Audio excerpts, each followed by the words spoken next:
right, welcome everybody to another episode of Xbox Talks. This one is number 60. We've already hit 60 episodes here for Xbox Talks. Nothing short of amazing. We appreciate everyone here that has been following us for these last 60 episodes.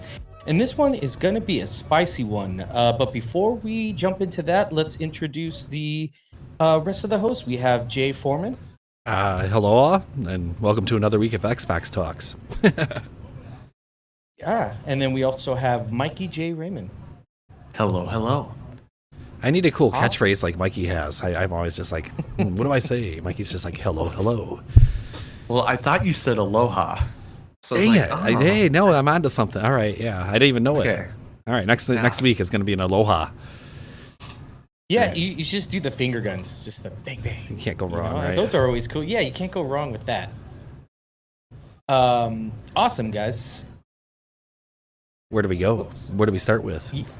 Well, let's just do what we're playing. I've been playing. I just finished Jedi Survivor actually, as of an hour ago. Unbelievable. But didn't that just come out amazing. last week? Yeah, came out Alright. last week. But I mean, it's such a hard game to put down. It's just, it's a true sequel in every sense of the word. Just, just the character development. I mean, it's not one of those where it's like, oh, it's a sequel. You've lost all your powers and have to re-get them. No, you keep all your stuff from the previous game, and you're still improving. And it's just such a huge, just so minor, but such a big thing for character development and character arcs and stuff, and to really bring people into the game with the immersion and the storyline is just also solid. I got some Benedict box in as well. I'm gonna wait a little bit on that one. It's a little buggy, but fun. And then I played a ton of Redfall. I think I have 13, 14 hours in, so which we will be talking about later. But let me pass it off to you guys. What have you been playing? Go ahead, Mikey. Yep, I sent it your way. It took him way off guard, too. So obviously, it sounds like you and me played the exact same amount of Redfall. Besides that, I fell in love with a few games. I played a lot of sports games. I played NHL, MLB, and Madden. I made a pro in every game, and I'm playing through a ton of that. I'm doing a mini season in diamond mode for MLB. I'm doing Be a Pro for the NHL game, which is a ton of fun. And what was the other one I said? I don't know. You started going to the sports games and acronyms, man, and I was just like MHW. Yeah, and then the Madden game, I got a quarterback and a running back, and that's going to be a hard game to finish because you have to max a quarterback, running back, wide receiver, linebacker, and a cornerback. It's oh man. So let me ask you: Are you playing these games through through Game Pass and EA Play kind of thing, or? Yes. Yeah. Okay, that's a good way to. You can play all of them that way. Nope. I used to buy all the Maddens, but I slowly realized because I've been buying them since 2004, just so people know, or 2002, whenever they first started coming out. I mean, my football game used to be Game Day '98 on PlayStation 1. There you go. Yeah, was a big PlayStation seller early on. Yeah, so I've had them all. I even remember Madden 20 is what they called it, but it was not 2020. It had Adrian Peterson on the cover. But I just got kind of tired of the same formula, so I just waited for it now to come to Game Pass because it does every time around the Super Bowl. So now I'm playing, and that's been fun. But I did finish a game, or I finished the base game achievements. I finished Vampire Survivors. Oh wow! Very nice. You and Phil Spencer. Oh, that was rewarding, especially when I killed the Grim Reaper by accident. Okay.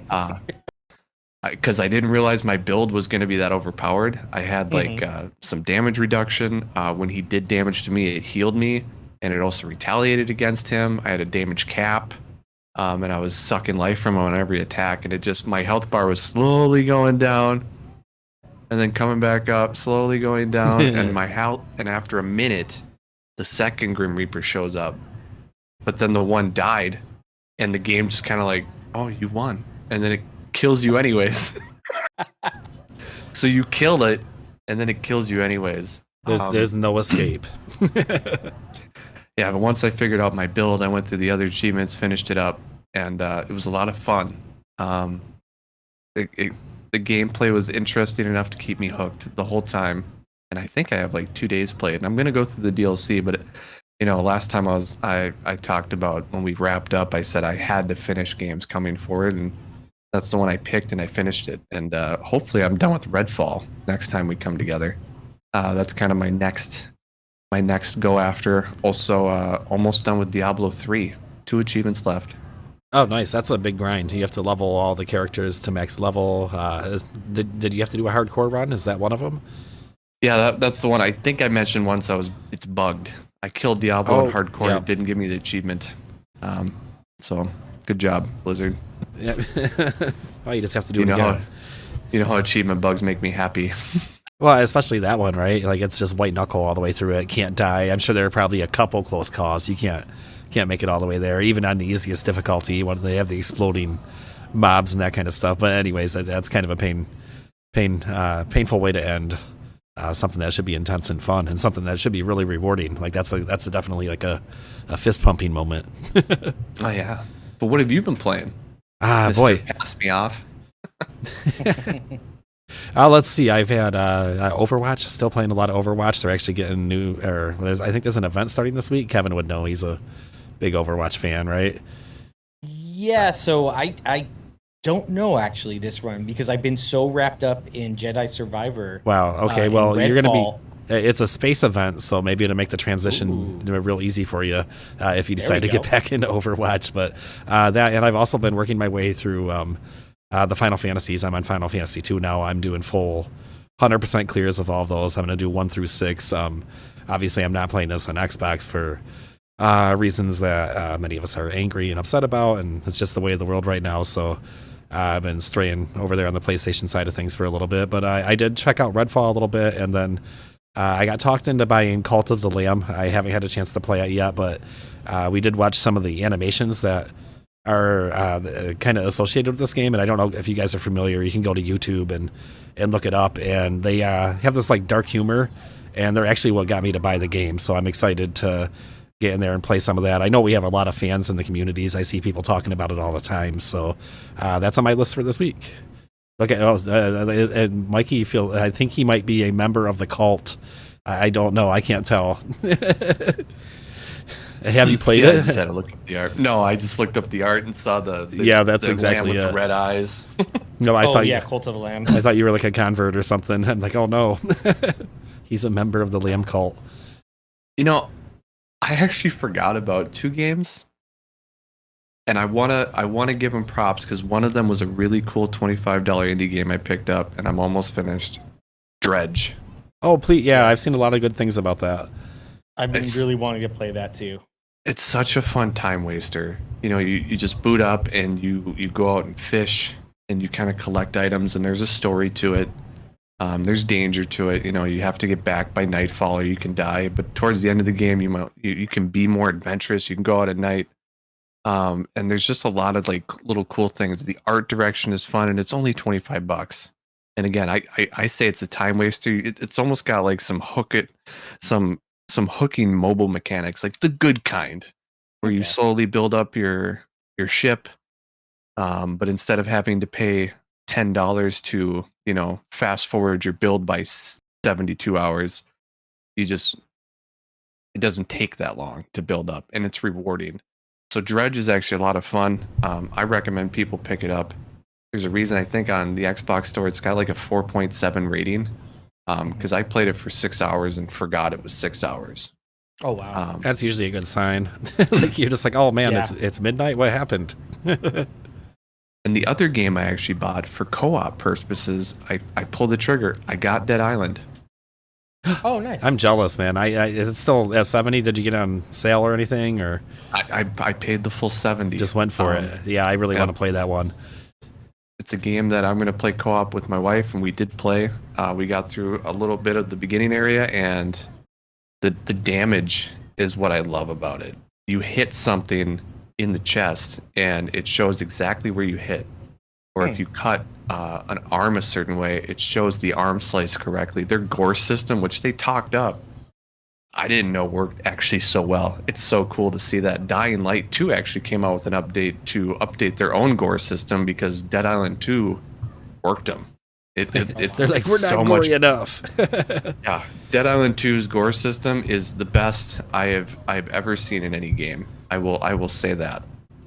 And that's the last two. Got to watch a lot of it streaming, and that's really what a game that wasn't even on my radar because there's so many zombie games out there, man. I'm just like, oh, here comes another one. But then I saw the gameplay, and I was like, wow, this is. I really enjoyed what I saw. I like the environmental, like the interactivity with the environment around you, using gas cans and water and electric and all the basic traps. You know, it's nothing too fancy that we haven't seen before, but it looks like they pulled it off really well. So it looks like an exciting game, and it's in my wish list. And once it comes on sale, I'll end up diving in on it. I'm not gonna be one of those people who'd be like, I'm waiting for Game Pass, because you never. That's a big wish on a lot of games, especially ones like this that are kind of successful on their own. If anyone buys the game and it does come to Game Pass, don't worry about it, because it's worth it. For me. And it happens to all of us. I love the game. I think anyways. Have you guys bought something before, like right before it went to Game Pass? Did you make the sacrifice? Is there anything? It's kind of a tough question. I think there's only one game I regret buying full price. Ooh. I haven't. I don't think it ever came to Game Pass. I don't think I have one that came to Game Pass later, and I regretted it though. I know we see those comments all the time though on Game Pass posts, and it's always somebody that's like, "Oh my god, I just bought that last Tuesday," and then of course everybody's like, "Thank you." Like somebody had to be the one. Thank you for your sacrifice. So, well, let's. I'm gonna kind of turn the show over to you guys because I haven't played a lot of Redfall, and excuse me, and I know that both of you guys have played quite a bit of Redfall. I'm going to say that the reason I haven't played very much is I even before all this bad news hit and all these bad reviews, is I kind of intended to wait for the 60 frame update. Something they said would be coming a little bit later. And with the other games I have to play right now, it just seemed like it was an okay game to chill on. But as we know, once the reviews came out, this game started a tsunami of reaction. Not just to the game, and it became bigger than the game. It became about Xbox and the way the direction's going. Phil Spencer it was very downtrodden in an interview, much of it discussing Redfall and the direction and the oversight and some of the issues they had with it, and we'll get into that a little bit too. But first, let's get back to kind of the core game. And I know you guys have some a lot of play with it and some experience with it. So is it as bad as they say it is? Is it really Game of the Year, guys? Just who do you want to go first? Because they're different. Now, you guys are like it's like the Old West shootout, and you guys just did 10 cases. And we'll start off with mine. All right. To answer your last question, no. I think a lot of people really jumped on the hate bandwagon here. It was an easy way to farm for clicks with some of this stuff. I gotta say I'm pretty disappointed, and as a gamer, embarrassed at some of these people, how they came after the game and what they did and how they treated it. And I mean, even one of the writers from Arcane Austin made a tweet saying, just how much it sucks to hear colleagues in the industry, as well as let alone journalists, say some of the things that they did. And I 100% agree with her. Is this a bad game? No. Mechanically, no. I think it's very solid. I think it has really solid bones. I think there's a good foundation here. The thing is, you just can't see it because it's marred by bugs. I think, it's like if you're building a house, you've got this solid foundation, you have a great foundation, and then you start building it, but now you're putting a door where a window's supposed to be, or a window where a door's supposed to be. And now it's just kind of that weirdness, and it's just like, okay, well, that's not right. Um, I didn't encounter too many bugs. I did have some weird AI stuff. I do have some weird graphical stuff. Um, for the most part, though, it ran pretty decent for me. I also used to be a QA tester, so a lot of this stuff doesn't affect me as much as it would for normal people. Um, but with it, yeah, I can see some people's points. There is a fair shake. I think anybody that gave it a 3 or a 4, um, I think they were just doing it intentionally because either one, they don't understand what they're writing about, or two, they were just looking just to dogpile and be like, haha, we gave it the lowest score, and people are flocking to see, oh, what's the next nastiest thing somebody could say about the game. I would probably give it about a 7. For me, it was about a 7. I realize that the bugs suck, but bugs can be patched, AI can be improved, balance can be tweaked. There's things fundamentally not wrong with this game that can get it, out of the state that it's in. So that's my take on it. I do think there is issues, but I think mechanically the foundation of the game is solid.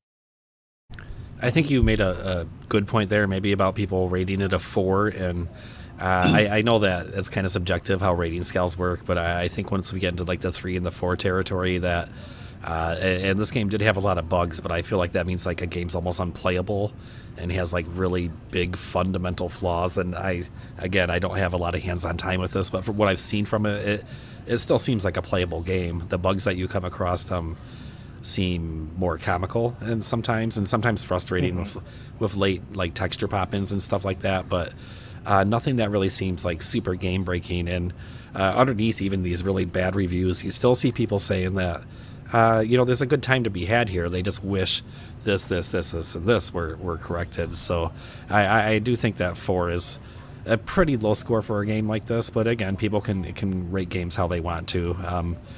Let's hear what Mikey kind of thinks about this. Well, the 4 I'm not going to give it a 4, but if a reviewer ran into the bugs that I did, at some point they might give it a 4. And I can see that, below that, to justify like a 3 to a 0. I mean, for me, a 0, 1, or a 2 is a game is unplayable, literally unplayable. You can't progress or something. You can't get through a certain section, like nobody can, or something is fundamentally broken that does not work, that does not allow you to get further. 3 is still kind of in that range. 4 is more, this is just so bad looking that I'm not enjoying it.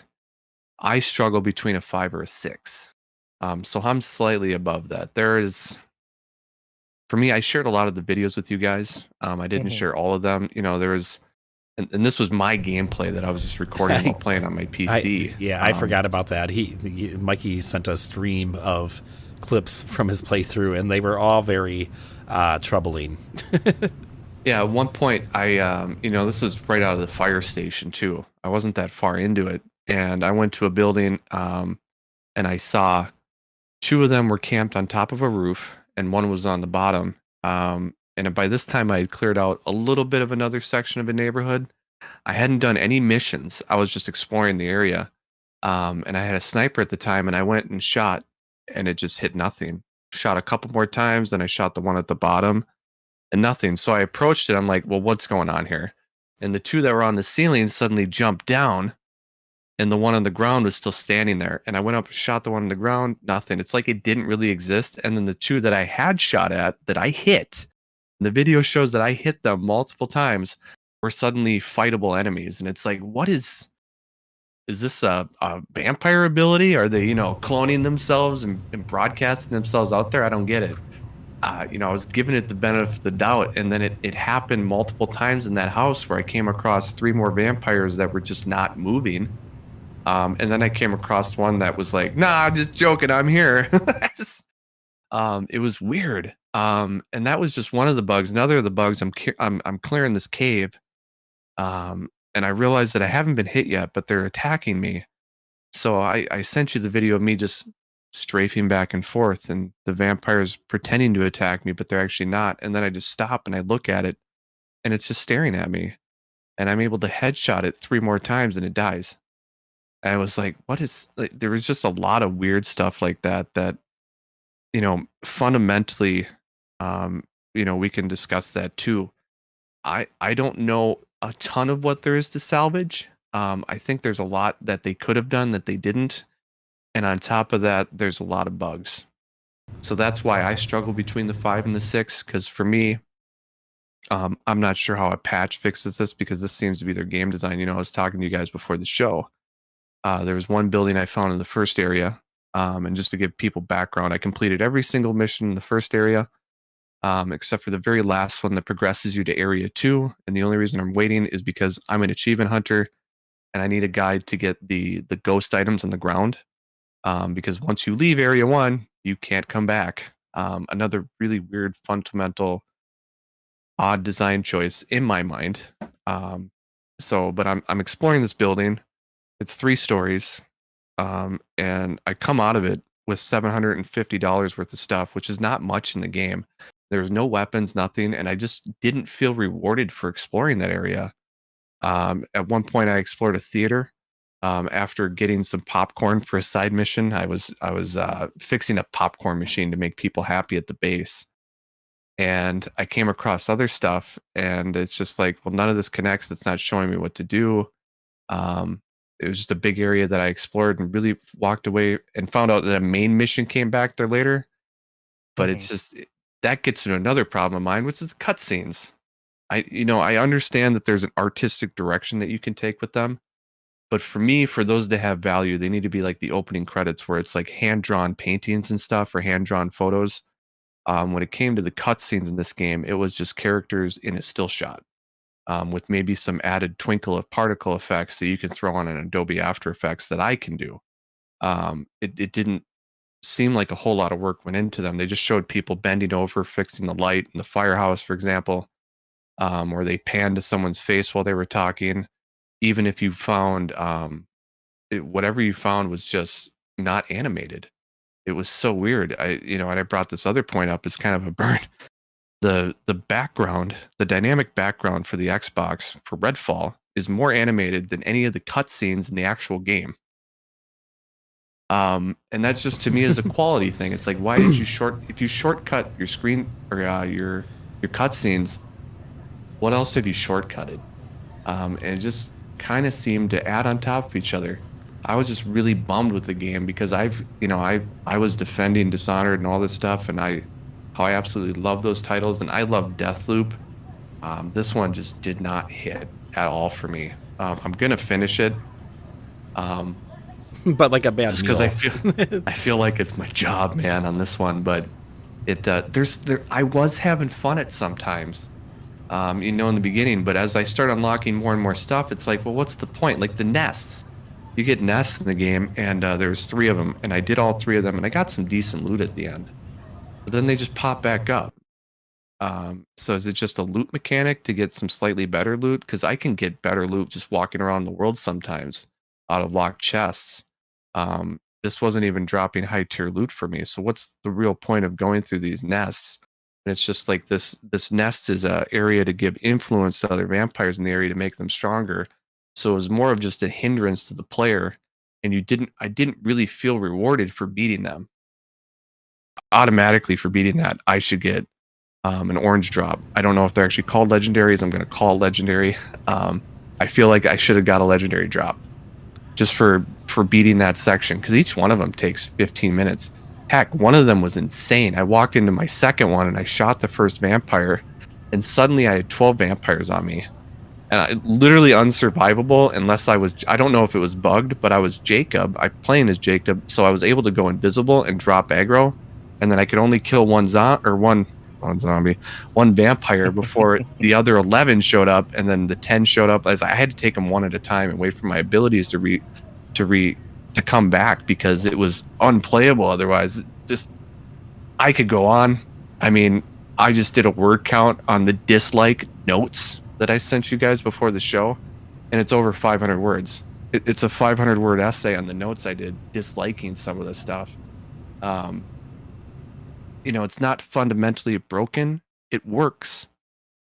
There's a lot of glitches, but I haven't had my progress stopped, so I'm not going to give it that 1 to 3. But man, they missed. The whole meme was Arcane doesn't miss. They airballed. So Go ahead. the one thing I will disagree on is the cutscenes. So I like the aesthetic, and this is where I think Xbox dropped the ball, because they were the ones doing the marketing. I don't think they really set this up with the tone and expectation that this was going to have this comic book type feel. Because that's what I get from those cutscenes. This is like this. I don't know, I got like an 80s kind of vibe from it, like this 80s comic book, like a Stranger Things esque kind of direction that they're going with their vision and their art and what they're doing, and with the cinematics, is I think it plays well to the strengths of this being an action-packed kind of shooter, looter shooter kind of fun experience that's not meant to be taken so seriously. But it doesn't help when you have people calling it like an arcane immersive sim. And people really thought this was going to be like next gen title when it's I don't think it was ever going to be like that. And I think that's where they missed the mark and they didn't properly set the tone and expectation.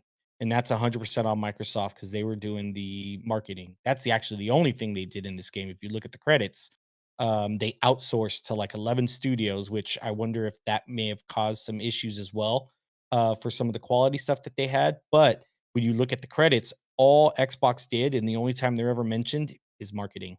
So I would put that on Xbox for not setting the tone and expectation of what this game was supposed to be.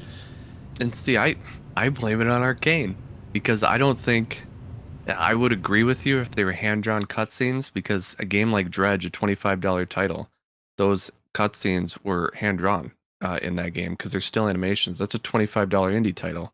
In this one, it was they moved props to the screen, they moved the characters, they arced the back down, moved the arms, and I can see them using their mouse and stuff just to move them over, and then they took a screenshot of it and said it was good. I I just really don't like the cutscenes in this game. It doesn't feel like a $70 premium product if you're going to take gameplay that aren't real, because characters don't even move like that in the game. They stand there, and half the time, if you go talk to a character in the fire station, they go, "Hmm, hmm." And there's two characters, one that looks old, and one that's like a younger guy, and they both have the same voice. It was both the same. Hmm. It's just, I. There's a lot I don't like about this game. The more I keep talking, there's a lot of things that kind of sound like fundamental issues. People talk about the pop in and how slow a lot of the stuff loads, and but also how quick things load. So, how sometimes when you load into something in like Skyrim and there's that big loading screen, well, what's happening behind that loading screen? And I'm sure most gamers know this as the game is populating. It's drawing the environments. It's generating everything that's in front of you. So what I'm hearing about Redfall is that you zip around really quick, but when you do, they've decided to get you there quick and then kind of load that stuff around you as you are there. Sometimes does that sound like a good description maybe of some of the gameplay? Yeah, for the most part. I had performance issues too. I'm saying definitely not the only problem, but that to me sounds like a design choice is kind of what I'm getting to. It's kind of like they have a decision there in how they render that, and they could hold you in the loading screen for a couple more seconds and get all that stuff popped in and drawn, before you see it, and then you never experience that like that low res Fire Emblem on the fire floor that everybody likes to show. Another thing you were describing when you were shooting vampires that were a distance from you and having no impact on them. Some of them were background, and that kind of makes sense to me. But it also sounds like some of them were actual characters in the game, or actual mobs or enemies that you could attack. And it sounds like they waited until you got to a certain range to activate that enemy, if you will. So that's kind of it takes you out of the environment. It's a really small thing, but if you're shooting something and it's not landing, then all of a sudden it comes back to life. That feels fake. And obviously games are fake, but we're trying to escape that kind of, we're trying to suspend belief, that kind of thing, or disbelief. And that really pulls you out of the environment. So yeah, I'm sorry. I was just picking up on some of the things you were saying. No, you're right. And I want to say I was only about 50 yards or, like 45 meters for the rest of the world. I wasn't that far away, and I went to use my sniper and just didn't do anything. So once I just walked a little closer. Yeah, you crossed the magic line, and then something behind the scenes was like, "Oh, activate enemy," and all of a sudden, and you're just like, "Hey, what gives, man?" I just like unloaded on that guy, so that's frustrating. And those are just kind of small examples of maybe some of the weird design decisions that kind of went into the game. But see, for me, I did some sniper stuff, and I never really ran into that. I think if I tried to like do a super long range shot, maybe, but I was hitting stuff from far away, and it was reacting. I could see the hit marker. I don't know. It's just weird, the inconsistencies. with how some people, because there was other people too, a few people that are playing and they're like, you know what, I'm not seeing a lot of bugs. And then there's other people that are playing and they're like, oh my god, this is so buggy and unplayable. So I don't know, it's one of those games where it's just not optimized. Yeah, it's hard to ignore the footage that's out there and all the game clips and all the different wonky stuff that people are encountering. Like, you just can't. It's obviously happening on some level. I would say. Oh no, it definitely is. But I think there's a case that like other games are buggy too, and people might be hyper focusing this. But at the same time, you can't. There's no way to look at this and be like, hey, man, that's just, some people are just having a bad time. No, it seems to be kind of a universal fundamental issues with the design. It's the repro rate that's the point I'm making, is some people are getting stuff where it's like all the time. Other people aren't getting some of the stuff, but they do see it. It's just inconsistency on what its optimization and how it's done, I guess, or maybe it's done based off of play styles. Because like I said, I didn't have any issues with sniping. Which was weird that he actually had it. But I had another one. I forgot. I had another issue. You reminded me. There were so many issues for me that I've forgotten, and I forgot to upload this clip to you guys. I shot at an enemy, and it was with an assault rifle, but it was further away than that sniper shot was, and I hit him, and all he did was raise his gun and go, huh? And then he just stood there, and I kept shooting him, and he just had his gun up, and he just stood there the whole time until I killed him. Took like 10 shots with the assault rifle at that distance because there's some damage drop off. I forgot about that one. That's a totally natural reaction to getting shot. You're just like, huh? Oh, I'm dead. Huh? The AI definitely needs some improvement on this for sure. It's really easy to break the AI, but granted, it's pretty easy to break the AI in a lot of different games if you try hard enough. Like I say, we definitely had a couple of posts that I saw where people were taking a lot of stuff out of context too. Like there was a guy that was running around trying to punch stuff, and it was like when you actually play that level, you're not even really supposed to be in that room for a longer period of time. You're supposed to just keep moving on. But it's like people were so hyper focused on trying to find the smallest little things to be like, see, it's broken, CC. I don't know. I just didn't like that. I think it's very disingenuous. Can't stop it. It's a tsunami, like I said. It had a lot going against it, and first of all, it's super disingenuous, though. It is, and we can look at that and be like, man, obviously this is just a pile on and an internet meme fest, and also, negative Xbox news gets clicks. People know this, so it's really easy to pile on, and then to watch everybody do that, and then as the week went on, people started to kind of walk it back a little bit, and they softened it, and I think history is not going to be as dramatic about this moment as we were living in it. We'll probably look back and think this is kind of silly 3 to 6 months from now after we've moved on to some different games and the hysteria kind of dies down a little bit. I think Mikey gave me my favorite one-line summary of Redfall. He said that this should have been a $40 game. He said it should have been marketed as AA, not AAA. And with those kind of expectations, that probably would have been better. Let me ask you guys, and maybe we can kind of get like closing arguments now. Kind of give me your case on each side. If you think if it's worth a buy or anything that you guys kind of want to maybe come to head on and your differences with your takes on the game. With it, no. I think I agree that it shouldn't have been a $70 title in its current state. I think it can be a $70 title. It just needs a lot of polish and a lot of TLC. I mean, it's Game Pass though too. I know, but we can't use that one because there are the people that paid the 70, and we can't. Yeah, but we can't. As I mean, with that it. Though, people can pay the $15 a month to get it for less. Very true. So, would I have paid $70 for this, knowing what I know now? No, definitely not. But I think the possibility of it being a $70 title was there. There's a lot that this thing does right, but it's just like I said, you don't really get to see it sometimes because of the bugs. So it's pretty fair to say that this is another game in a long string of releases that release it and finish it later, kind of a trend that many are frustrated with lately, and this kind of here comes another one. It's not really doing much to buck those complaints or to to show us that things are getting better. So I think maybe that's why Starfield has seen the consistent delays, and they know that they couldn't do this with Starfield. That seriously would damage the Xbox brand almost beyond recovery, I believe. Well, a lot of this too is the Unreal Engine. You know, we've seen a lot of missteps using.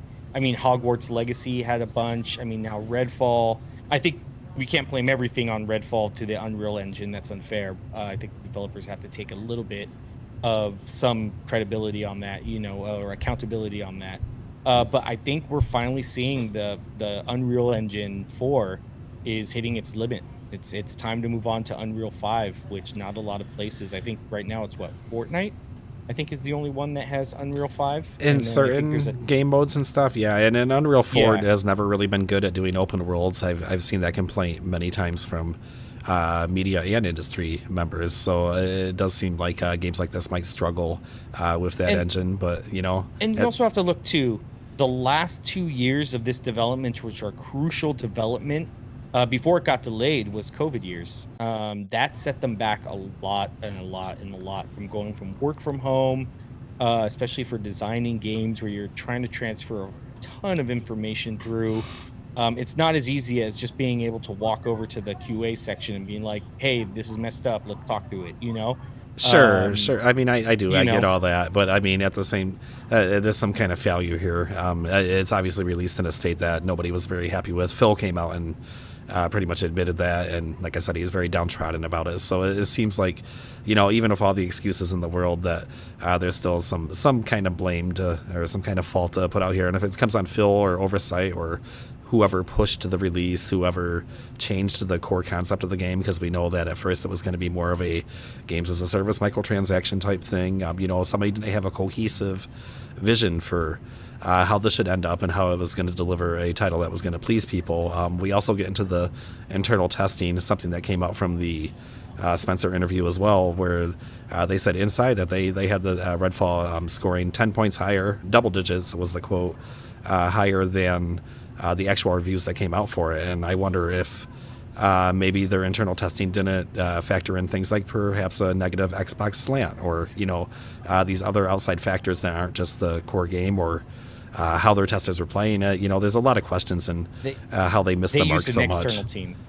Yeah, they use an external. Yeah, sorry. Testing. Yep. Yeah. So, anyways, for marketing, for the mock reviews. Sure, and I'm just going by his quotes there. You know, they said that they tested it, and I didn't get any more details of how that testing took place. And I think that's where a lot of the questions are around that. That seemed to be a juicy bit that people picked up from that interview. So, in the end, I think that this was a misstep. I feel it was. Obviously, you don't want to release games that open your brand up to this kind of scrutiny, this kind of negativity, and it just seems like that would almost have been better if there was no Redfall at all. I know that sounds terrible, or if they had just sat on it for another 6 months and been like, oh, we're the system with no games. Like, having no games would have been better than releasing a buggy, kind of bad representation of what you're calling your first party. Kind of pushed as a AAA game. You know, it just seems like that it did more damage than good, and that's just my opinion. Yes. Go ahead, Mikey. What were you going to say? I do want to add a couple things. I haven't talked since you brought up the AI. I did want to mention one thing about that. There's for me, there's a difference between like something comical breaking the AI, something that is totally unexpected, like jumping on a roof and enemies were never supposed to be able to get on the roof, and it causes some sort of players are never supposed to get up there, and it causes some sort of weird AI behavior. Like, that's funny to me. One of the ones that really broke it for me is you could aggro a zombie. I could keep calling him a zombie. I did it earlier in the show. I think I trapped you because that's what I said at the top of the show. I was streaming all last night Redfall, and I don't know why, I was calling them zombies for some reason. It was really weird. I was doing it last night as well. I'm going to take a shot. The AI is just that dumb. Anyways, so you attract one, and I was watching, and I tried this myself, and I was able to do it because I watched Penguin Z do it, Critical Penguin or whatever, and he had a vampire following him, and he got to the side of a car, and the vampire's on the other side of the car just swinging at him. Didn't know how to go around the car, and there was nothing else on the road. It was just the car, and the AI couldn't figure out that it needed to go 2 feet to the right or the left to get around the car. So the AI at a fundamental level is not working, I feel, the way they wanted it to. I'm not sure how that wasn't seen though. Stuff like that. People could just go around crates and just stare at like the first boss they find underground in the vampire or in the fire station, and they could just shoot at it. And it couldn't get over any obstacles. It would just sit there and swing like somebody was holding his head back, like the little kid that you see when like a guy's holding his head and he's swinging his arms. It felt a lot like that. It's just the AI to me at a fundamental level needs a total overhaul almost. Not sure what happened. The other one was you brought up Unreal Engine. And I think there were a lot of limitations with this engine. I do believe that. My only problem with that then is that, well, Arcane in building an open world game should have known that. They should have known the limits of the engine. That's part of the design process. That's your initial phase and, selecting the engine. Is this an appropriate engine for what we want to build? If the answer is no, you don't use that engine or you make a different game. So, as much as it might be on Unreal Engine, that's on Arcane for using an engine that's not appropriate for what they wanted to do then, or for misusing it, whichever of those, two is the answer. I'd love to believe, though, I've seen the same thing. Unreal Engine 4, open world games, not the best. So maybe we should have been more skeptical upon its release too, coming closer. Do we know if Unreal Engine 5 is better? Because there are a lot of games coming that are Unreal Engine 5. We don't know. Like, that's what I was saying before. Fortnite's the only one that's using Unreal 5 right now. I think there is Immortals of something I think is coming out, and that's going to be I think the first. my favorite franchise. 5.2. Because Avowed's using Unreal Engine 5. Yeah. Uh-oh.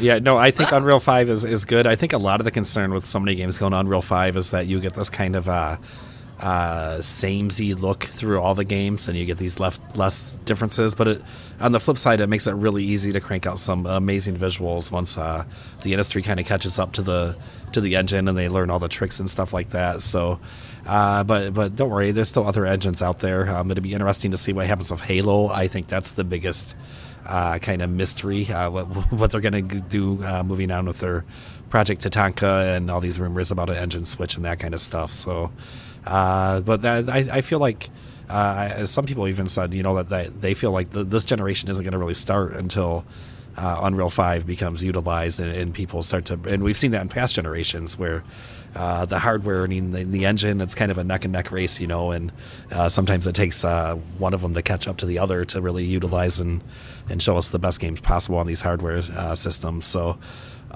is that it for Redfall? Did you guys want to maybe hit through a little bit of the other news this week while we still have some time here, or did you guys want to discuss Redfall a little more? It's kind of just a free ride tonight. If you want me to keep beating a dead vampire, I can go at it. But after zombie. Yes, after the Yeah. No, I think we're good on Redfall. Like I said, I think there's going to be a difference of opinion from everybody. I think it was definitely, like I said, I think it was overblown. I think how bad Redfall actually is comparative to what it is. Very fair take. Yep. I think a lot of it is warranted, but I think it was overblown overall. But we can go to the Phil Spencer interview. We did mention it already a couple of times, and that was another storm that brewed. That was another ridiculous kind of stuff that happened. It kind of blends in together, and I don't know when Phil agreed to appear on Kind of Funny. Usually he sets this stuff up well ahead of time, so this wasn't like a crisis response or something, but the timing of it really couldn't have been worse for poor Phil. We had the Redfall news, and of course the week prior we learned that the CMA had rejected the Blizzard acquisition, like that's the only part I care about, the Activision Blizzard acquisition, which doesn't mean that the deal is dead, and we'll talk about that a little bit too. But first, let's get to this, the Phil Spencer interview, and a lot of it did have to do with Redfall. So one of our moderators, Mocha Worm Anthony, who is often with us on this show, many of you might be familiar with him. He did a Pretty good summary, and he has some key points here. And what I'm going to do is I'm going to go down and kind of hit the key points real quick, and then you guys can kind of react to them and how you feel about them, or kind of stop me if anything really catches your attention. But this is as summarized by our own Anthony. First, about the CMA, Phil said that they remain confident. They're going to continue to work on it. They said there's 9 approvals so far, speaking about international regulatory bodies. And also that the CMA decision is disappointing, but ABK is not their only strategy. It's just a part of it. So that's everything he had to say about that. Yeah, that's fair. I mean, this was always going to be a battle, especially with the CMA. I think I still have confidence that they're going to end up going to CAT and end up they'll appeal it. It's ridiculous. The reasonings, it doesn't make any sense. They're grossly overblown. They really stepped way beyond, I think, their reach as a market. And I think they're right when they're saying the UK isn't a viable source for technology anymore. Like it's not. Well, it's not a real welcoming. Not a real welcoming community to big tech that might want to put some operations there. For sure. Yeah, and I think it. Oh, Mikey. I was gonna say I think it shows a big difference in mindset between what American regulators have and what FTC or what the CMA has. You know, here in the U.S., one of the fundamental laws is that you can't really govern a dynamic market like that. Like that can be a concern of yours for the FTC. That's why in the United States, the FTC doesn't. They don't put their seal of approval on it, and it's good forever no matter what. The FTC reserves the right to come in and stop a monopoly from growing even further. So when they look at something like the cloud, it's one of those things where it's like, well, it's such a dynamic market that it's really hard for regulators to win here with that argument, you know, because it's such a dynamic and growing thing that has not even come close to it's coming to an end, growing into whatever it needs to be, or we don't even understand if it's actually a viable market going forward. There are people that enjoy it, but is it something that's really going to grab the attention of people and win people over on a console? You know, Sony's been at this longer than Microsoft has. Stadia closed down because they couldn't figure it out. Nvidia, one of the biggest giants in the industry for cloud gaming right now, has come out and swinging in strong approval. And then we look at the CMA, and it's one of those things where they are governing based on something that could potentially happen. And it's one of those things where what evidence did they have in that 413 pages? And I read through a lot of it. I just, you know, a lot of it didn't really seem like they did their homework too well. It was a lot of ifs or buts. And it was weird to see them drop the Sony argument and then go to the cloud one. Maybe because they felt that Microsoft could provide evidence against the Sony argument, which they did, and that's why they shut it down. But it's a lot harder to disprove a what if argument for something that we don't know. Yeah. I mean, like between us three, all three of us have a very different opinion on cloud gaming. I think it's stupid. Well, I don't think it's dumb, but like for me, it's just not usable. I don't like jumping on there and doing cloud stuff. I just think there's too much latency input, and I noticed even micro intervals of it, and it's annoying to me. Some of you love it and have beaten games using it, and I just there's a different mindset, so we don't know what that target audience is or how big it is. It's definitely not for games like Call of Duty though. Call of Duty will never be a cloud game. So that's the other part of it where it's like, well, if that's the biggest title that you have to boost cloud gaming, no one really wants to play Call of Duty on the cloud. That's the nightmare situation. Yeah. You're competing, like doing ranked matches via the cloud. No one's doing that. That's what they kind of like have. I mean, there's that going on. I don't know. You're just so right, though. They had other figures in there where it was like if Xbox puts their games on cloud on a competitor or something, that Xbox gets all the revenue. They had a lot of like weird kind of just factual inconsistencies that aren't really aren't real. I don't know where they came up with some of these data points that they created, but there's a couple things NVIDIA, here. Yeah, go ahead. Just to add to your point, and then you can take the floor again. For NVIDIA storefront, the way I understand it is you just pay a service up front to essentially rent a computer to use for your cloud gaming machine, and then you can play whatever titles you own, so long as the publisher is okay for you using that cloud service with NVIDIA. And that's the agreement that Microsoft signed. They're not making they've already made the revenue from Call of Duty. They're just allowing NVIDIA users, the ones that are subscribing to the $15 a month service they have, to play it via the cloud. They're not getting that revenue from people signing up. Maybe they get revenue up front from the contract, but they're not getting that from people signing up. It's symbiotic. So it's not at all how it works. Right. Yeah, so NVIDIA gets their subscription rate and Microsoft gets their Call of Duty sales. So a couple things I've seen regarding this deal and the CMA specifically is that the CMA, the appeals are rarely won. So I guess the data on this says it's about 1 in 3. It's a 33% appeal rate, which is actually quite high if you think about it, because most of these deals that are stopped by the CMA are kind of taking on water already, if you will. They're usually in rough shape. And then we also got news this week that Microsoft hired an attorney, Daniel Beard, who's very well known for challenging the EU specifically. He's had penalties against Apple, some big tech tax settlements and stuff. He's had them overturned, and he has a very successful track record against the EU and these kind of regulatory bodies. So if anybody thinks that Microsoft is done with this, or that this deal is dead in the water, no, this saga is going to keep going on. We're all going to have to keep hearing about it, and we'll just keep following it kind of from a distance until they give us some more updates or we find out some new developments. I think the EU is due to make some kind of decision here before too long, right? Does anybody have a date on that? I want to say May 26th. I think it's this month.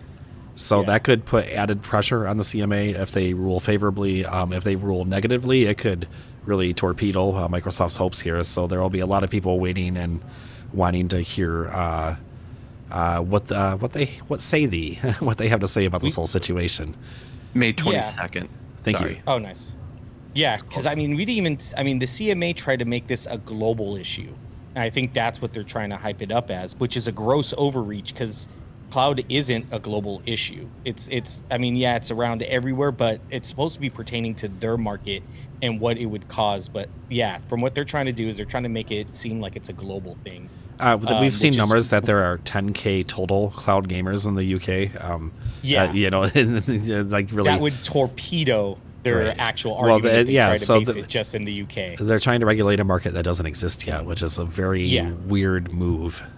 Which is why they went global with it, which is stupid because they don't have the actual numbers. And then we didn't even talk about little Lena Khan and her little backdoor meeting with the CMA that we were having. Yeah, I think we might have touched on it maybe like a week ago or two, but there was I don't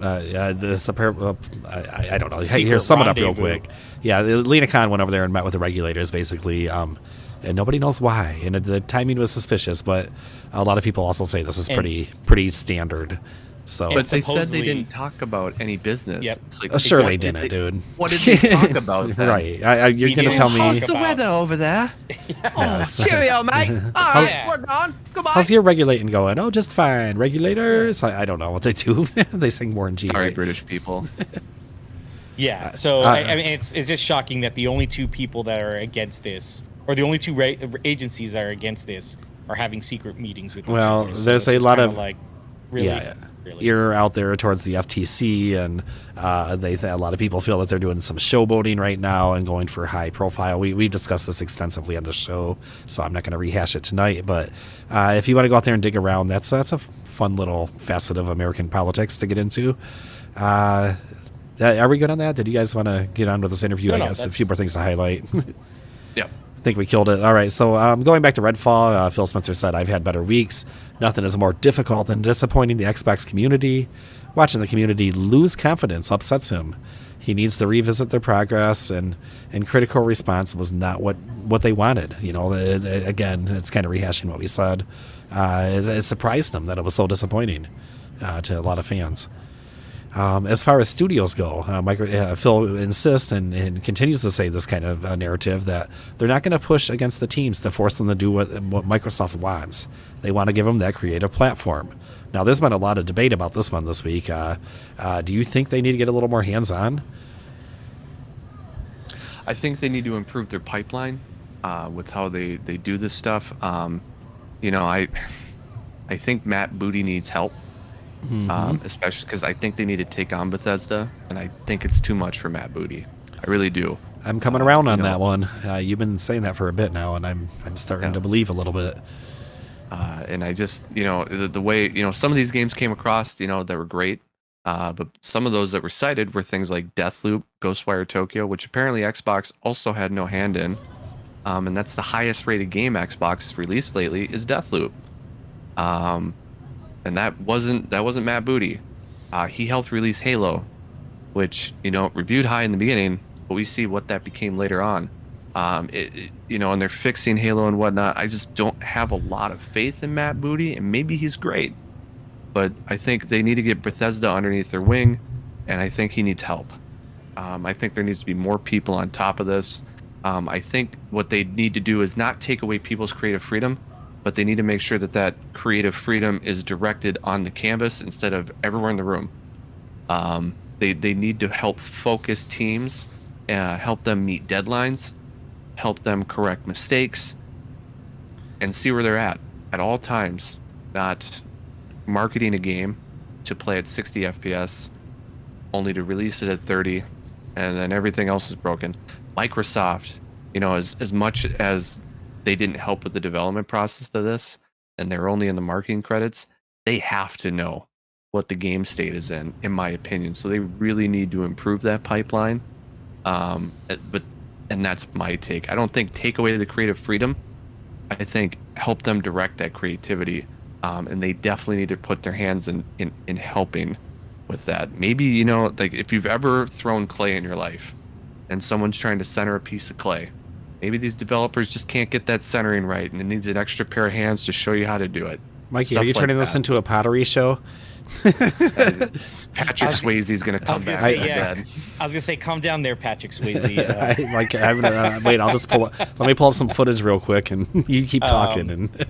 Yeah, well, I think Mikey kind of is right in the sense that I think they should bring in some extra help to these. I mean, a lot of people have been talking about it. I think Miles earlier today, if you guys don't know who he is, he does the Xbox Chatter Days, is with IGN now.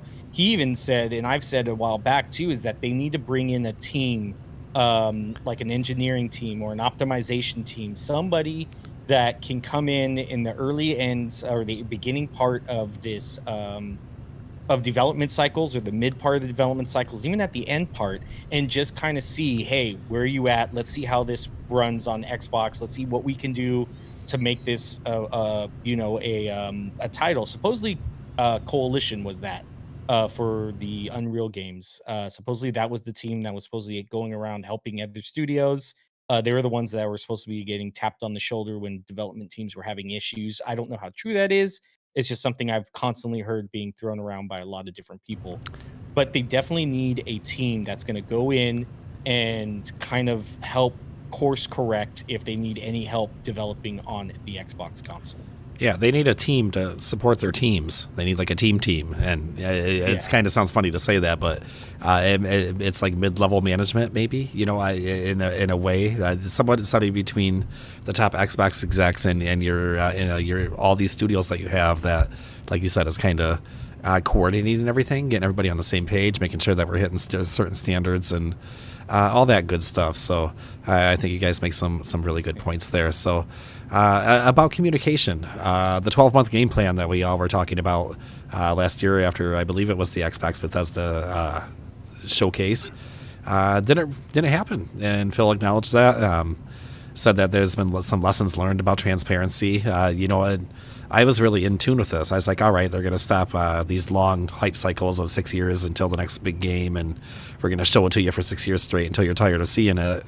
But I guess with Starfield being pushed back, and then also Redfall a little bit got delayed too, didn't it? So what else did he say about that? He said they're self-inflicted wounds, and like I said, he really seemed downtrodden about a lot of this stuff. Like Phil was not his normal peppy self. Yeah, he definitely said he was cranky Phil during Cranky Phil multiple times. He said he was cranky Phil. I What were you thought, saying, Mikey? I was gonna say I thought the best part of that quote was the part that Moko highlighted. We need to show real represented footage of what console players are going to play, not 60 FPS PC footage. Yeah, that's a good tip. Because that speaks to Redfall, and I know when they showed Forza during that last showcase, people spotted a mouse coming across the back of a vehicle. So it's like that wasn't even running on Xbox. That's people want to see it running on Xbox. Absolutely. They don't want to see it running at targeted specs on Xbox. They want to see it running on Xbox. We can go back quite a few years. Do you guys remember the E3 controversy? And it may have been a PlayStation 2 or 3 or something where they had the units on top of the stand, but underneath it were the PCs. So people that were there demoing the games, they thought they were playing like the PlayStation version of the game, but it was actually like a souped up PC and underneath the podium. I think Xbox did that with some Xbox One stuff. I'm sure everybody's probably done that. I'm not just trying to throw Sony under the bus, but it's the one incident that I happen to recall. I was just saying, it's just super common. It's like, guys, come on. But you know, he recognized that, and it was one of the complaints in the community. So I'd love to hear that. That was really cool to finally hear him say that. Yeah, I was just gonna say with that. What does that mean for the June showcase coming up next month then? Well, he said he's very enthusiastic about the June showcase, and things are finally lining up for AAA games to release every quarter. He did mention that, but then he kind of tempered that a little bit. He said that those games are not going to be for everybody, that there's going to be variety in there. So I don't know if that was some kind of weird shot at the third-person action adventure Sony staple, or if he was just trying to be very real with us. Well, what I meant by that too is what he said is, showing actual gameplay footage. I mean, I doubt that they're going to try. I mean, I'm pretty sure they've already have what they have planned already set in stone. It's just compiling everything together and building. So with this June showcase coming up, how much of that is going to be the gameplay footage that he wants to put in? Or are we going to have to wait another year for that to actually see? I think that as long as they show a whole load of Starfield during that Starfield Direct, that's all anybody's going to talk about, and it won't matter what else they show, and they might be able to get away with being a little light at this particular showing, but if they truly did learn these lessons, I think it remains to be seen. I don't think any of us have been super high on Xbox marketing outside of their social teams, the Twitter and everything, but as far as getting out there in commercials and making their products look cool and stuff, it seems like they've been a little bit behind some of their competitors, especially Sony. Yeah. I think the show gets stolen this year from Starfield. Okay. I think Hellblade and Avowed steal the show. Avowed was, so we know that we should mention this. The reason that people keep mentioning Avowed, that we're going to see it, is that there's isn't there like a little graphic or something in like the preview for the show?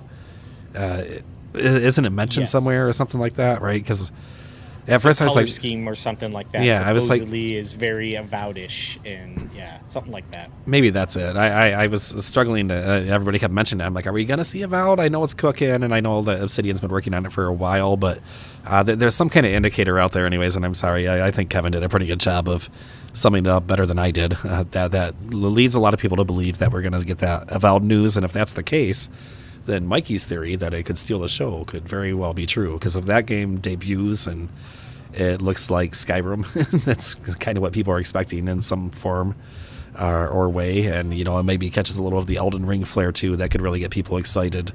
If you're not already excited, I'm very excited for that game. I think the fact that the Starfield is having its own separate showcase is probably a good point, or a good lean in for Mikey being right. Yeah, and the fact that he decided to go two different shows then all as one is definitely because they got something big for the Xbox showcase that they don't want it to trump the Starfield showcase.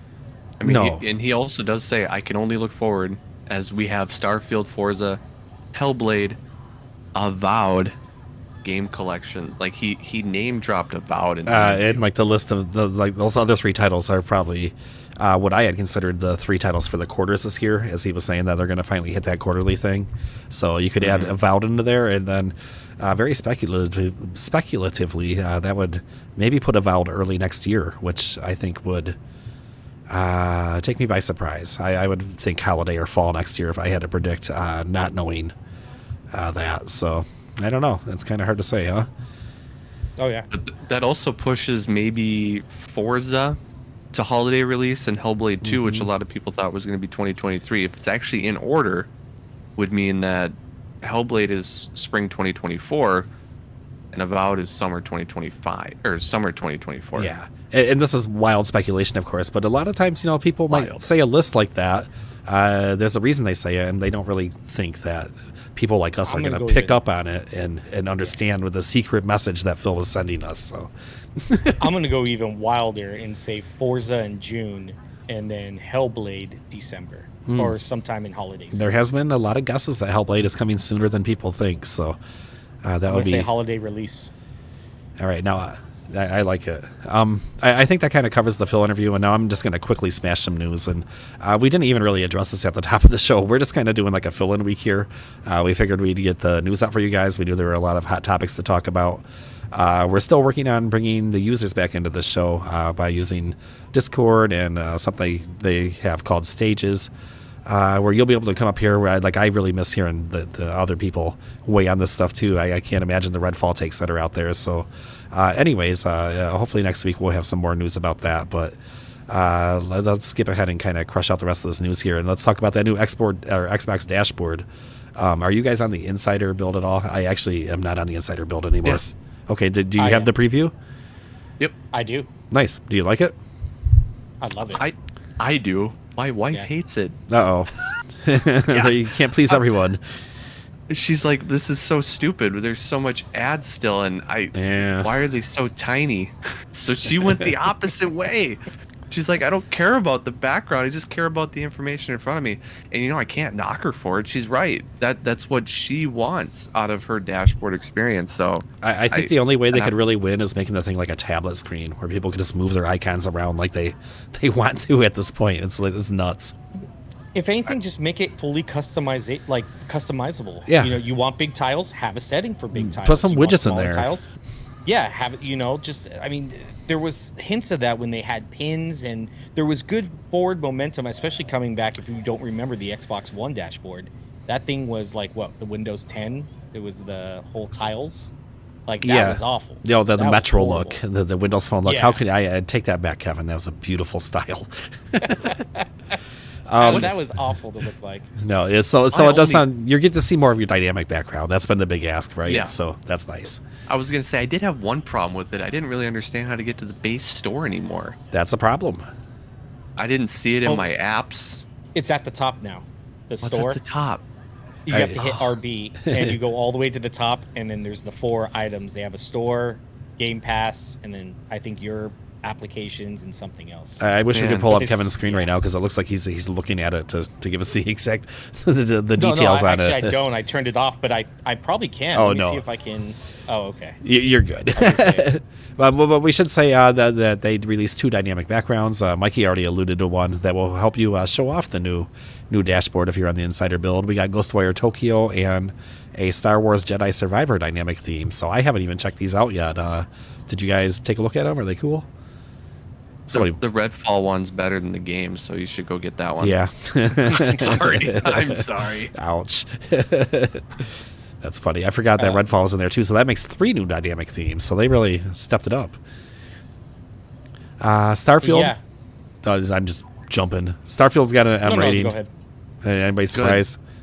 Yeah, I hope we get more interactions with addictions to drugs. Yeah. And I know that sounds bad, but one of the cool things in Fallout was, you used too much of something, you became dependent on it, and I want that. Mm-hmm. That's a cool level of immersion, I believe. And something maybe you could take a perk that doubles the effects of the addiction, but it doubles the power of the chemical you're taking. Stuff like that creates really fun interactions. This one just kills you. Yeah. That's funny, man. Yeah, I enjoy that too. Totally just double down on a drug build. Just drug hammer build. him away. You become a glass cannon. Hold on. Okay, there we go. Kevin has pulled up his screen here. So see up here at the top. I'm going to blow you up. Oh, okay. I did not see that. Mm-hmm. They moved everything up here now. Oh, it didn't work, but we can still see it pretty well. So. Yeah. That looks really cool though. That's a much cleaner look. It looks like they just dropped everything like a couple inches, and then they added some navigation icons at the top there. That should be rolling out to everybody before too long. The insider builds are actually, especially dashboard previews, seem to ship out like a week or two later sometimes. So fingers crossed, as long as there's no big bugs. I give it a 9 out of 10 now that you told me where that is. Thank you. Oh, he found the store. He got like 2 additional points. Because now they actually blend in with the background. Rather than stacking it out with the big giant tiles, they actually blend in with the background now.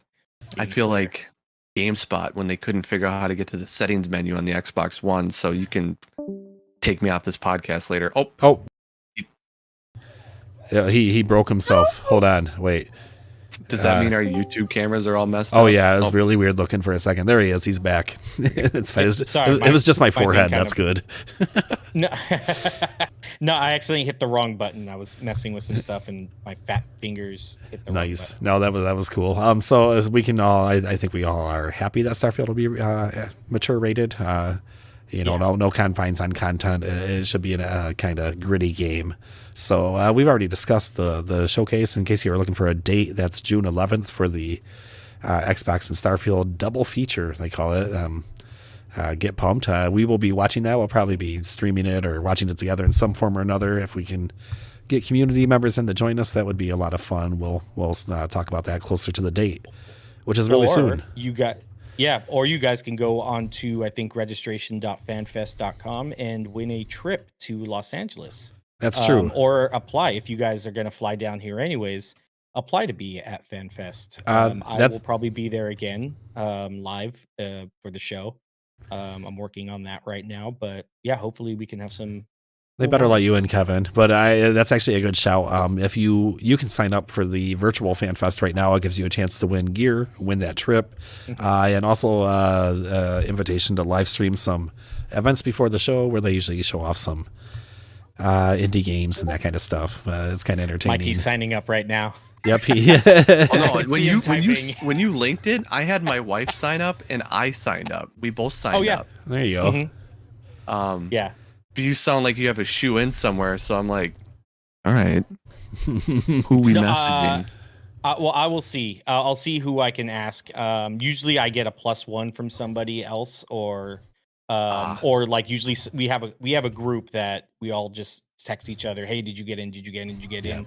And we all try and meet up. We have a FanFest family pretty much that we all meet up. We used to all go to the Microsoft store and hang out there overnight and stuff like that. So don't let them fool you. Okay, so you guys are weird. Yeah, we're a bunch of friends. Like if you ever follow me on Twitter, you usually see me talking with all of them and having a good time and stuff. Old like Hollywood out there with all of his connections, and I'm just kidding. Yeah. Did you have all your like group meetings at the Microsoft store? You're like using Surface Pros and stuff inside.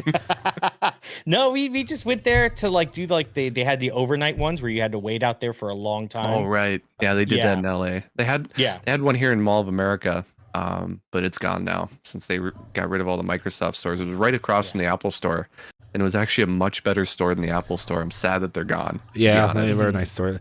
I mean, I don't know. I get so jealous of Kevin sometimes because I live in the Midwest, and I think and Mikey does too. I think I can share that, but he gets all the big concerts and he gets to go to all these events and stuff. And I was just reading the news earlier today, and like a big highlight around me is at the Tulip Festival, we're getting Elton Ron. And that's not Elton John, it's Elton Ron, who is an Elton John impersonator who goes by the name of Ron. Oh. So we don't get concerts, man. We get like knockoffs and duplicate acts and I forget their name, but we get a knockoff apparently that comes in my local area that does the Beatles all the time, and they've been around for like 30 years. The Fab Four. The Fab Four, right? No, for us it's like called like Rubber Soul or something. Okay. Like it's just a very local group. But my wife talks about them. It's like, am I supposed to know them? Apparently it's like Saving Abel. Yeah, no, apparently it's huge business. People really love these bands and they don't tour that much anymore, so you'll see the tribute band, Pink Floyd has them and the Beatles, like you said. So but I about lost it when I saw Elton Ron. I was like, no, I cannot. You gotta be kidding me with this. So, in before Ozzy Osbourne. Ozzy Rosbourne. Ozzy, yes. So yeah, sorry for the tangent there. You got a little sidetracked, but we should discuss Ravenflock a little bit. Who the developers are kind enough to join us for an AMA this week. It actually got picked up a few places. I think Jez tweeted about it because we were also gosh darn desperate for positive Xbox news. It felt like, and we had some right here in our little own community. When everybody was raging and sour, we got to talk about a very cool looking game. Have you guys played it? I believe it is Game Pass available, as their other titles have been so far. They probably it's downloaded on PC and Xbox. I had a personal thing this weekend, so I was gone. Yeah. It's actually the game that I'm going to try after this because it looks really cute. Yeah, highly stylized. They also made a couple other games. Oh no, I'm going to blank on this. Yeah, Kevin, talk real quick. I'll look it up. Okay, I kind of blanked out myself. What game were we talking about? Oh, Ravenlock. Trying to look at something. Oh, Ravenlock. What game Yes. are we talking about? Sorry, I was looking at something else on Discord, trying to look something up, and those screens I will kinda distract you. blanked. They'll just grab your attention. Yeah, no, Ravenlock. Yeah, I haven't been able to play. I do really want to play it. It's getting some pretty great reviews from what I've seen. A lot of people are talking about it. They did Echo Generations. That's Thank the you. one you're thinking of. It is, yes. Which I did play a little bit of, and that game was pretty fun. And kind of the same kind of style. I believe I've seen them refer to these games as a trilogy.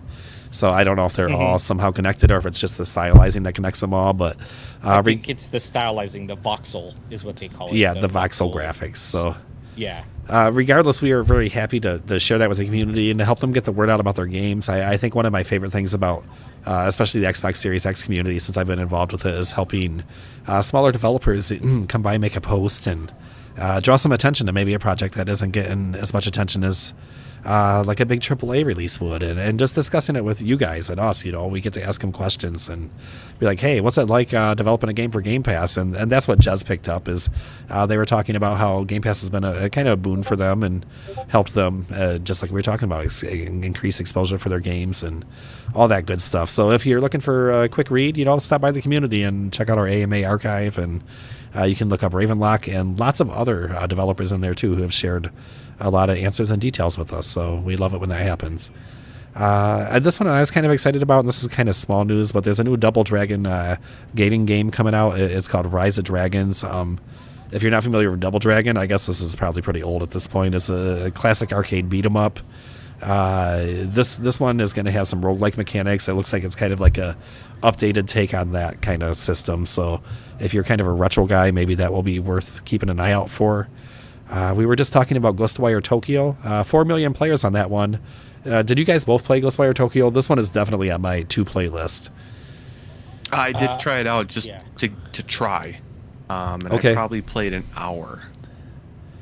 I'm the same with Mikey. I maybe did maybe 2 hours on it. I got past the hospital part, and then that was pretty much it. Is it scary, guys? Is it scary? Because I've heard some people say that there's like a jump scare here or there, but it's not too bad. This was a couple weeks ago. I apparently played 5 hours. Oh wow! I guess time flew. I was having fun with it. It was weird.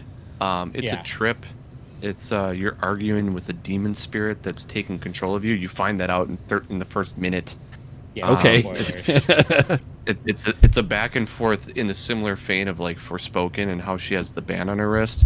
But it's I recognized one of the voice actors from Naruto. Oh, okay. Yeah, he was the voice actor of the spirit controlling you. I'm like, is that? And I forget the guy's name from Naruto. I'm like, I think it's from Naruto, and I looked it up, and I'm like, oh, it is. He was in like 80 episodes. I'm like, oh my gosh. So, I was enjoying like the Japanese voiceover work. It was really well done. I'm also a guy that enjoys anime when it's subbed, not dubbed. I sub not dub. Yeah, no, I'm a subber as well. I can't do dub. Sorry. I can't do it. I like it. I know a lot of people are very, very. That's just one of those debates, but most people that I talk to seem to prefer the same style that you guys do. It just in typical American fashion, they go so over the top just because it's animated. So you get a lot of really wonky, weird voices when it's not even supposed to be like that. When you actually watch the sub version, it's very passionate. It's very like serious tones that you just don't get conveyed I don't know. It's really weird. America's like cartoon got to be silly, and it's like no, it's. That's very true. Yes, especially early on. I think they've gotten better in recent years, but again, I'm not going to weigh in on that because people will just thrash me. So, if you want to see the perfect example of that, go watch Ghost Stories, in the subbed version, and then watch the dubbed version, and it's so funny. Like they make comments about running from people, and there's racial humor in the American one that is nowhere, not even close, in the Japanese one. Like they totally changed the dialogue, and it's just so over the top. Like what were they thinking? Did they just have free reign to change? But the story is the same. It's just everything the characters say. They're totally different personalities. It's funny. I mean, it's happened even in old school like RPG games, like the original Final Fantasies and stuff, like where they had to translate dialogue from, Japanese to English, and they brought them over here. And if you, they've done a much better job if you play the newer translations and the newer, like the Pixel remasters, for example. The dialogue is very legible and understandable. But back in the day, man, you would just get some weird lines because they would just literally translate them, and sometimes it wouldn't make any sense at all. Like something just when it come over, and these characters would be saying weird stuff that didn't make any sense. And I think even Zelda, the original Legend of Zelda, the old man with the sword, and some of the stuff they said didn't really make any sense either. And people thought it was like this big puzzle, and they were trying to figure it out. And it was like, nope, that was just a poor translation. So I think we've killed the news. Did you guys want to go around and maybe do some quick closing thoughts on what you're going to be playing this week? Are you guys selling your Xboxes? And I'm kidding. Selling my Xbox and moving to Japan. You're moving to Japan. Yeah. No, actually, I just saw just a quick news story that Redfall's one of the 12th most played games on Xbox right now. So there we go. And I've been looking at making memes. Yeah. I was just thinking, says everybody's like, is this game really as bad as they said it was? And I've looked on Twitch, and well, this was like the other day, and they had like 130 people streaming the game. I will say this: how about all three of us this week get together? But we have to pick a world because you don't share progress. Because welcome to Redfall.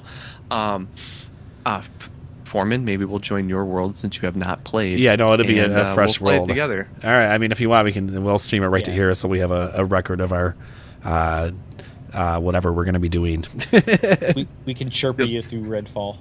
You'll just hear me in the background going, "Wow, this game sucks." I'm just kidding. I won't be like that. We'll have a bug counter on the side of the screen, and I'll ring a bell every time something weird happens. There we go. Sounds like service bell. So I like that. I should definitely dive in on there. And I'm home most nights, so maybe we can get together and do a little stream, and we'll see how our group co-op session goes with three of us, or maybe even four if we can find a fourth. It's 4-player co-op, or is it just 3? There's 4 characters. 4, I think. I think it's 4. Yeah, so you can use all the characters. So that's pretty cool. Okay. Beside that, what else you got going, Mikey? I'm gonna jump into Ravenlock. Mentioned that. Yep. There's the Fox Benedict game. That one I'm gonna wait a little bit on. I just have so much going on, but Ravenlock looks cute enough that it's gonna draw my attention. I want to finish up. My main goal this week is to finish up Dredge. But if I'm not feeling Dredge, there's a couple other games I'm gonna try, which is either Darkest Dungeon, which is I will not finish it this week. I'm just saying that there's just so much to go. I'm like on week 45. Are you doing an achievement run, or are you just kind of trying to clear the game? I'm doing some achievements. I'm going to try to mop up everything I can in this achievement run, which is like defeat all the bosses, do the whatever. Yeah, they have his checklist. Yep. And I've done some of the smaller ones on purpose. Like I sent a guy in by himself to die as the party wipe. I have to wipe in the Darkest Dungeon one time and against the boss and stuff, but I know what's going to be tough is the Darkest Run, or whatever the setting is, the hardest difficulty setting. Mm-hmm. But I feel like I'm getting comfortable enough with the game where maybe I could beat it in like 85 weeks. We'll see. But my current run's going to take me like 120, 130 weeks, I'm pretty sure. It's because I'm going to be doing every single achievement, beating every single boss that I can. Right. I've already got quite a few level 6 guys. So like I could go in and start doing that, but I don't like have the trinkets I want and all this other stuff. There's just so much to it So I know, like, if I say I'm going to play that game, I'm not going to beat it this week.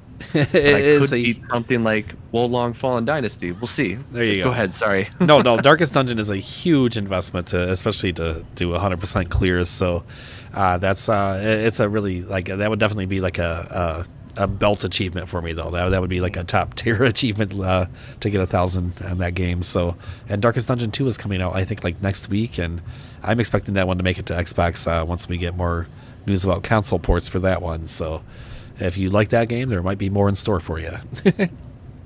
Yeah, I have 2 days played. I just looked on Darkest Dungeon, but you can get Darkest Dungeon 2 on early access on Steam. Sorry to plug Steam, but like that's okay. For early access. I mean, man. hey, Microsoft and Steam are friendly. We're good.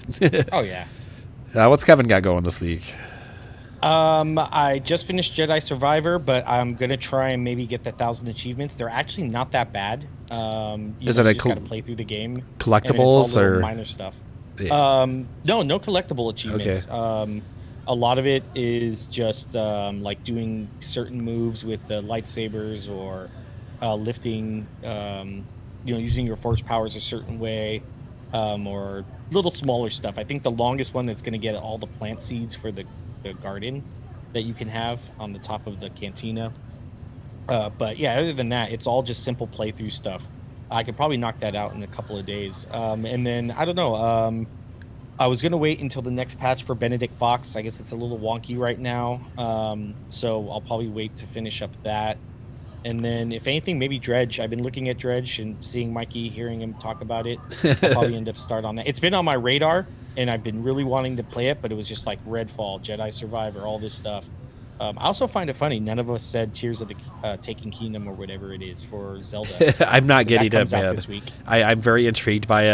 I'm not doing it because I didn't really enjoy the first one, and I'm not knocking anybody who did. I'm sure it's a fantastic game. I have a serious problem with degradable weapon mechanics, and I know people are like, that's part of the charm of the game, and I'm like, I know it's part of the charm of the game, but I hate hitting somebody with my sword and having a break and then having to go rebuild the exact same sword I just had, because that's just not, unless I'm playing like a real hardcore survival game and really getting into it. I mean, I understand why that could be fun for people, but that's not my type of Zelda game. So sorry for that rant. That's why I didn't mention it. Spoiler alert, Link probably saves the day again for the fifth, fighting the same boss he's been fighting for so long now. So yeah, the sandbox looks fun. The sandbox does look fun, doesn't it? It does, though. I'll give it that. That does look actually pretty cool. The open world aspect of it, just durability mechanics. They're a thing. They have a place, and I even enjoy them in some settings. But it turns out Zelda isn't one of those settings. Yeah, definitely like not in Zelda. It makes sense for a game like Dead Island 2, which is a survival game, essentially. And you have to keep building really creative weapons like circular saw blades that spit electricity. But in Zelda, you don't even make weapons; you pick them up. And the kabuki staff that you just picked off the goblin or whatever, that they've been smacking you around with for 6 hours because I'm just saying, like, if an enemy was giving you trouble and then you pick it up and you finally get it and you swing it 3 times at an enemy and it breaks. It's like, oh my. Yeah. It for that game, I never liked it either. Did play a lot of it though. I have like 100 and some shrines in the first one. So because now you're like having to go back. Yeah, you're like, God damn it! Now I got to go punch a tree to get a stick. Like, this sucks.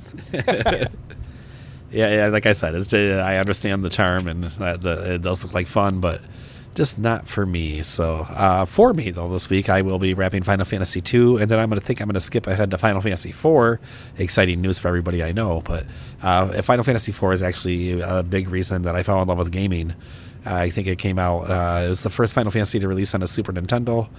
After Final Fantasy 1 on the NES, it was released as Final Fantasy 2 in the States, and I'm going to quit boring everybody with Final Fantasy and numbers, but I'm going to continue my playthrough on there. I'm going to continue to play an Overwatch, and I'm going to play Cult of the Lamb, and it sounds like I might be playing a little Redfall, which I will be happy to spice up my week with. So other than that, I think that's my gaming plans for the week. Don't feel bad about Final Fantasy. Knowing my age now, since we discussed it, we won't say it all. We did. I'm an old man. But I will say there's a Final Fantasy that turned me into a huge gamer when I watched my cousin play it, and then I fell in love with the game too. What Final Fantasy, knowing my age, do you think that is? That's gonna. Okay. I don't think it's 7. I think it's gonna be. I'm gonna say it's 7. 3 in the States, which is 5 in the official order. No. Neither of us got 7 or 8. 10. 10. Oh. Okay, so I have a confession. I have not played 10. I own it. Oh. It's on my list to go through. I don't know why I missed it. Yeah, I don't know if I was playing World of Warcraft when that one came out.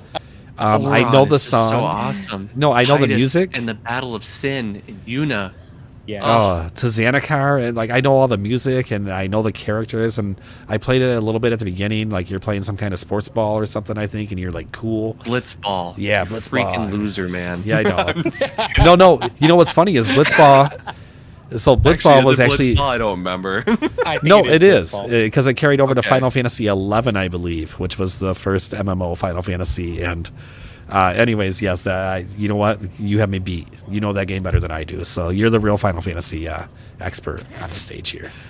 Throwing you the Honestly, title.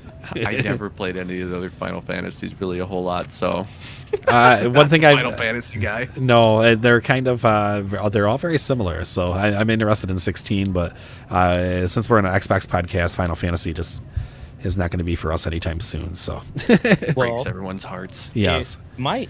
Who knows? Phil did mention something about something with Square Enix and the Tokyo Game Show later on this year. So that is a possibility. It could be Final Fantasy. He said he's working with them and Square Enix, and they'll have something to announce at the Tokyo Game Show. he did say he was trying to get more friendly with them, but I know that there's a lot of deals already made that are probably hard to walk back at this point. So we shall see. We're gonna get Coming to Xbox, Final Fantasy 17. What? we get our own. Yeah. It's not. It just launches before 16 too. It comes out this summer. No, we get a new series and it's called First Fantasy. You know, everybody hears about the Final Fantasy, but nobody hears about the First Fantasy. So I need to stop. Oh, I want to make an inappropriate joke, but I'll do it off the show. Yeah, I can see that could go a lot of wrong ways. Is that it, guys? It was nice to get a show out this week. I know that we kind of had a little bit of a late start and Yeah. all that good stuff. I'm going to pump up the closing music here. And I just saw the joke. I'll catch up with that. I think, I think that's pretty much it. We got out of everything of what we're going to play this week, what we've been playing. We got the Redfall news about how it's the game of the year. We got Phil Spencer's interview. What else? Yeah, we knocked out a lot of good chunk. Like, this was just a quick show, guys, just to get something out. Coming up, we did hear some of the community's concerns about going through YouTube, so we may end up using Discord stages. We're in the process of getting that finalized, but that way I think it would be a lot more interactive. For those that don't know, we do have a Discord server that is for the actual Reddit community, the Xbox Series X community. It's our, I guess, in co-partnership. If you want the link, it is on the top of the subreddit under social media, I think, or media. Something like that. Yeah, it's on the tabs. You'll find it. Yeah, it's one of the tabs. It's around. It says Discord. Yeah, it says Discord, so you will be able to go there, click it, join the server, and then we'll be able to have like a more live interaction, see you guys live chatting and stuff. I know some people had issues with YouTube, but we do hear you. We are trying to actively find a solution that works for everybody. We've found the solution. We just have to implement it and get it going. So hopefully maybe by next week we will have it going. It's definitely something that we miss. Otherwise, we're just kind of another Xbox podcast, and there's a lot of those out there. So this is not as much fun without having the live audience with us that can join us. How many Xbox podcasts have cats? At least 2 that I know of. So, 3 if you count us. But not as cute as Mikey's cat. That is an awesome looking cat. Say, he's looking at me like I'm Bay or something. Well, right I was now. going to say, you guys might need a moment. I'm going to turn your camera off. On that note, guys, I think it's a good time. Let's run away now. Yes, we'll see you next week. Huh? All right, guys. Happy gaming, everybody. Let's do it. Adios.